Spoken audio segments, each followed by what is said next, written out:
Welcome to our channel. આજે આપણે દ્વારકામાં આવેલા રૂકમણી મંદિર વિશે અવનવું જાણીશું તથા પાણીનું દાનની પૂરી કથા અને દંતકથા પણ જોશું। દ્વારકામાં બિરાજમાન રાજાધિરાજ દ્વારકાધીશના જગત મંદિરથી થોડે દૂર તેમના પત્ની દેવી રૂકમણીનું મંદિર આવેલું છે। અહીં આપણા સૌરાષ્ટ્રમાં લોકો ચારધામની યાત્રા કરીને છેલ્લે આ મંદિરમાં આવે અને પાણીનું દાન કરી પૂર્વજોને તૃપ્ત કરી યાત્રા પૂરી કરે છે। વૈદિક કાળથી જ આ 5 દાનની પરંપરા છે: વિદ્યા, ભૂમિ, કન્યા, ગૌ અને અન્નદાન। હિન્દુ સનાતન ધર્મમાં જેવી રીતે હરિદ્વાર, વારાણસી, પ્રયાગ, ગયા અને મથુરામાં આપણા મૃત પિતૃઓના પિંડદાન કરાય છે, તેવી જ રીતે પિતૃઓને પાણીનું દાન દ્વારકામાં આ રૂકમણી દેવી મંદિરે કરવામાં આવે છે, જે પરંપરા વર્ષોથી ચાલી રહી છે। આપણે પણ જ્યારે અહીં આવીએ ત્યારે યથાશક્તિ મુજબ રૂપિયા આપીને અહીં પશુ, પક્ષી, જીવજંતુ અને લોકોને પાણીનું દાન કરી શકીએ છીએ। બદલામાં પૂજારી પ્રસાદ અને સિંદૂર આપે છે।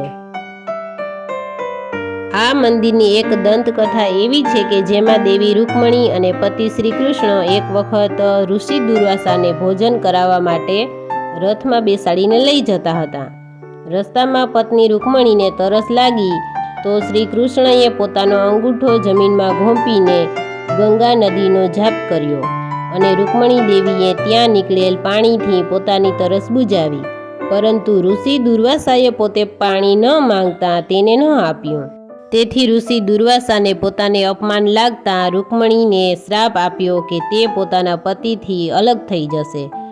ત્યારથી જ અહીં પાણીનું દાન કરવાની પરંપરા ચાલી આવે છે અને આજે પણ દ્વારકા શહેરના 8 કિલોમીટરના અંતરમાં પીવાનું મીઠું પાણી જમીનમાંથી નીકળતું નથી।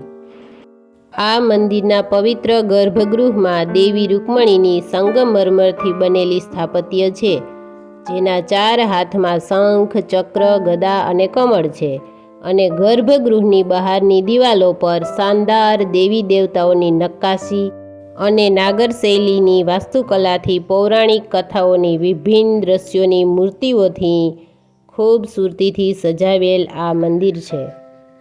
આ નક્કાશીદાર હાથીઓથી સજાવેલ આ ટાવરના આધાર રૂપે હાથીઓની હરોળમાં દર્શાવેલ છે। આ નક્કાશીઓને નુકસાન થયેલું છે તે અહીં દરિયાની ખારી હવાઓને કારણે થયું છે અને આપણે દ્વારકાધીશજીના મંદિરમાં સિંહને વધારે જોવા મળે છે, જ્યારે આ મંદિરમાં હાથીનું વધારે મહત્ત્વ દર્શાવેલું હોય એવું લાગે છે। અમે તો આ મંદિરની સુંદરતા અને શિલ્પ કૌશલ્યની ભવ્યતાથી આશ્ચર્યચકિત થઈ ગયા છીએ। મિત્રો, આ મંત્ર જુઓ, જેમાં શ્રી કૃષ્ણના જ બધા નામ છે। તો આ મંત્ર પિતૃઓને પાણી પીવડાવતી વખતે બોલવામાં આવે છે અને તમે જાણતા જ હશો કે અહીં નજીકમાં જ આહિરાણી મહારાજનો વર્લ્ડ રેકોર્ડ નોંધાયો હતો।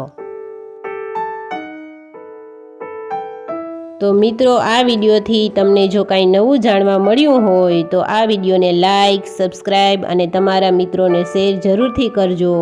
તો ફરી મળીશું। આવજો।